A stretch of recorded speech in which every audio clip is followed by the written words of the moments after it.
Bienvenue à tous, merci d'être avec nous pour cette nouvelle édition de l'African Newsroom. Aujourd'hui, deuxième volet de notre semaine sur le Burkina Faso, avec un dossier consacré au bilan de l'année de transition. Au programme également de cette émission, inquiétude en République démocratique du Congo au sujet d'un projet de loi sur le référendum. Et en Centrafrique, une nouvelle flambée de violence et retour précipité de la présidente de transition, Catherine Samba-Panza.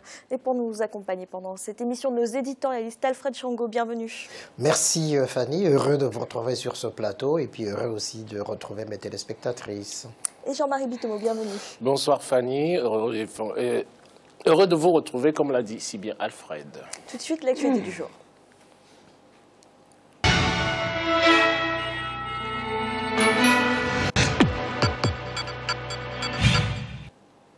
En République démocratique du Congo, 2 députés de la majorité ont initié une proposition de loi sur les modalités d'organisation du référendum.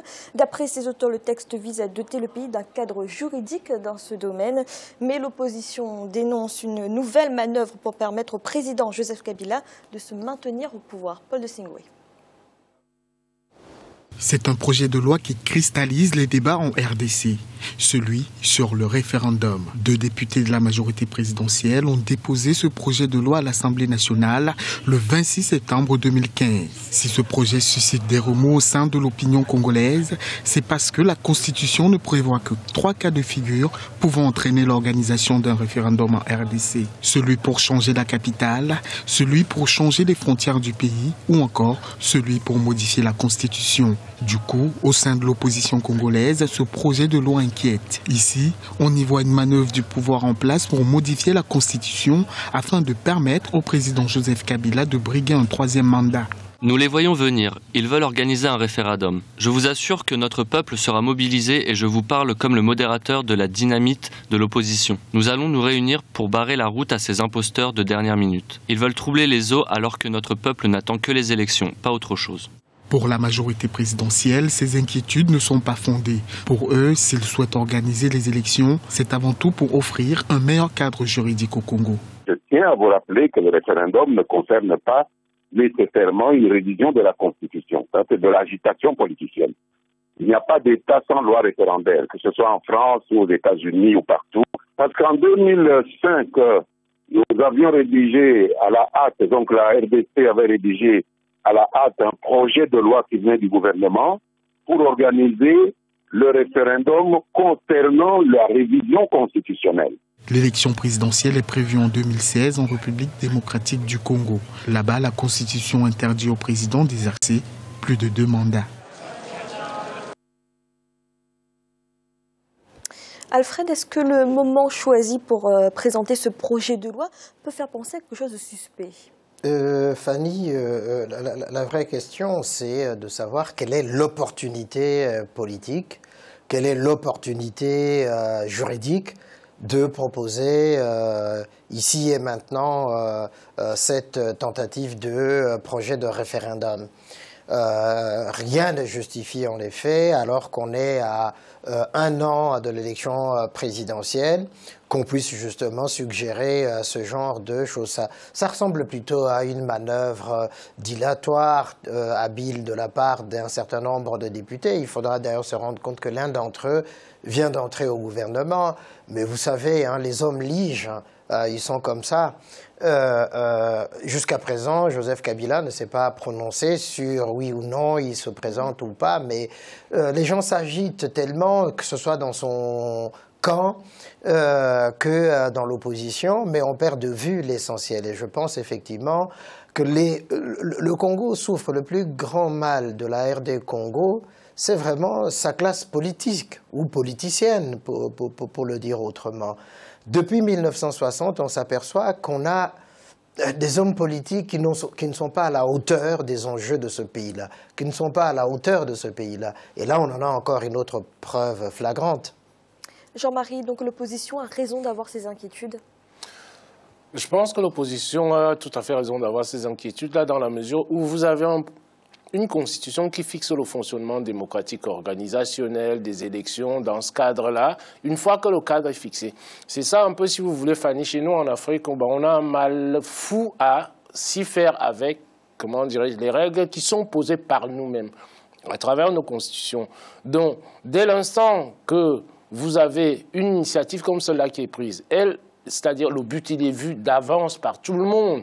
Et c'est pratiquement la même problématique qui se pose dans tous les États africains, à savoir que tous les présidents veulent modifier la Constitution pour se maintenir au pouvoir. Et moi, je suis contre, si vous voulez, contre ça. Et encore, modifier la Constitution en soi, ce n'est pas ça la problématique essentielle. Mais c'est la transparence derrière.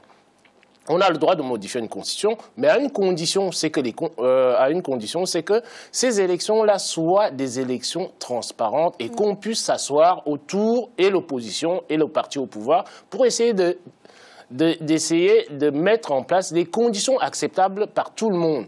Mais quand on se retrouve dans un cas comme celui-là, c'est un cas vraiment que je caractériserais à la hussarde, pour essayer à un an avant de pouvoir mettre à la place, c'est-à-dire une possibilité de référendum sur un article qui n'existe pas, si vous voulez, dans la Constitution congolaise. Alfred, donc derrière ce projet de loi sur un référendum, il y aurait une véritable volonté de modifier la Constitution ? La majorité présidentielle en RD Congo tente par tous les moyens de différer justement l'échéance à venir donc, du départ constitutionnel de Kabila. Et on a entendu le ministre de la Communication dire depuis 2005, mais enfin, bon Dieu, ils sont au pouvoir depuis cette époque-là. Qu'ont-ils attendu la dernière minute pour faire cette suggestion-là? Ça voudrait dire qu'il y a effectivement des arrière-pensées, des arrière-idées cachées pour justement, effectivement, tenter d'obtenir le glissement du calendrier électoral. Mais je pense que les Congolais, ils en ont assez de ces manœuvres-là, qu'ils ne se laisseront pas faire. Merci. Dans l'actualité également en Centrafrique, la situation sécuritaire se dégrade une fois de plus. Après plusieurs semaines d'une relative accalmie, une nouvelle flambée de violence a fait depuis samedi des dizaines de victimes. La présidente de transition Catherine Samba Panza est rentrée en urgence. Ibrahim Ndiaye.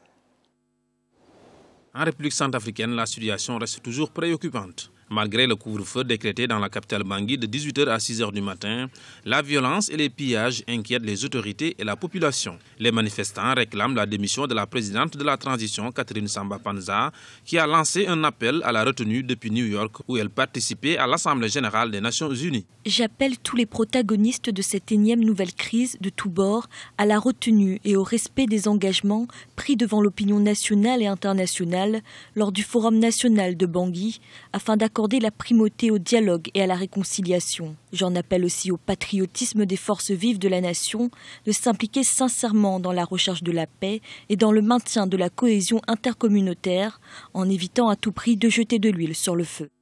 Lundi 28 septembre, près de 600 prisonniers se sont évadés de la prison de Ngaragba, située à l'est de Bangui, après une fusillade qui a fait plusieurs victimes. Les appels aux forces étrangères de maintien de paix et aux forces de l'ordre sont pour l'instant loin de ramener le calme. Une situation sécuritaire précaire qui compromet davantage la fin de la transition et la tenue de l'élection présidentielle. Tous les prétextes sont pris par rapport au DDR, le désarmement, démobilisation, réinsertion, rapatriement. Tout tourne autour de ce problème. Si le désarmement n'est pas fait, les gens trouveront toujours, il y aura toujours l'insécurité. Si les actions principales pour lesquelles l'ONU est en Centrafrique, si ces actions ne sont pas réalisées, tous les prétextes seront bons pour que non seulement la transition dure, mais la violence s'installe et la cohésion se brise malgré les efforts de réconciliation. Face à la situation, la présidente de transition, Catherine Samba Panza, a quitté ce lundi 28 septembre New York, où elle participait à l'Assemblée générale de l'Organisation des Nations unies. Jean-Marie, le gouvernement de transition dénonce une tentative de sabotage des élections. Est-ce que c'est un scénario possible ? Avant de répondre à la question, Fanny, je dirais que les élections en République centrafricaine sont des élections qui sont mal parties. Il me souvient, je pense que j'étais sur le plateau avec Alfred, on en a déjà parlé une fois. Tant que le désarmement, ça a été dit dans le reportage, tant que le désarmement n'est pas fait en République centrafricaine, moi j'ai l'impression que même les forces internationales qui sont présentes à Bangui, c'est-à-dire posent en place des stratégies qui sont des stratégies d'échec de mon point de vue. Tout simplement pourquoi vous ne pouvez pas vous mettre à organiser des élections, sachant très bien ce que vit la République centrafricaine depuis pratiquement 30 ans aujourd'hui. S'il n'y a pas un désarmement complet, c'est-à-dire de toutes les forces et protagonistes qui sont présents sur le territoire, on ne pourra pas, si vous voulez, stabiliser la scène politique centrafricaine.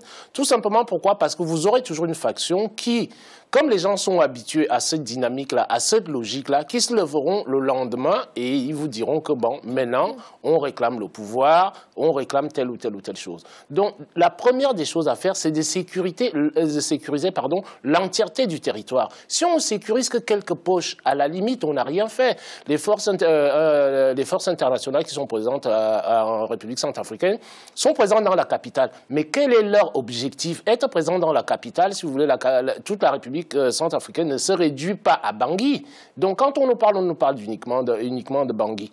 Les protagonistes qui ont des armes, qui ont la possibilité de pouvoir entrer dans Bangui, où sont-ils? On ne nous le dit pas. Donc il est temps que l'armée se déploie sur l'ensemble du territoire, qu'on puisse désarmer au maximum, si vous voulez, toutes les factions qui sont en possession d'armes. Donc maintenant, il a été dit, par exemple, selon les différentes sources d'information, c'est que vous avez le responsable de la garde présidentielle du président Bozizé qui a été tué, si vous voulez, dans une prison à Bangui lors de ces émeutes-là. Donc, éventuellement, d'aucuns vont prendre éventuellement un raccourci et vous dire que vous avez automatiquement, et ce n'est pas seulement des préjugés, je pense que quand on regarde un peu la trajectoire de tout ce qui s'est passé sur le territoire centrafricain, il est évident que vous avez des forces qui sont à l'extérieur du territoire et qui déstabilisent, comment dirais-je, le territoire centrafricain de manière permanente ou sporadique.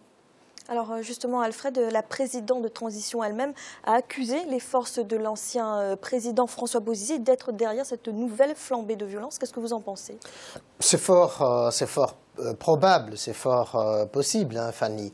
Mais je crois l'avoir souvent dit ici ou ailleurs, tant qu'on ne neutralisera pas François Bozizé, la Centrafrique continuera à être déstabilisée.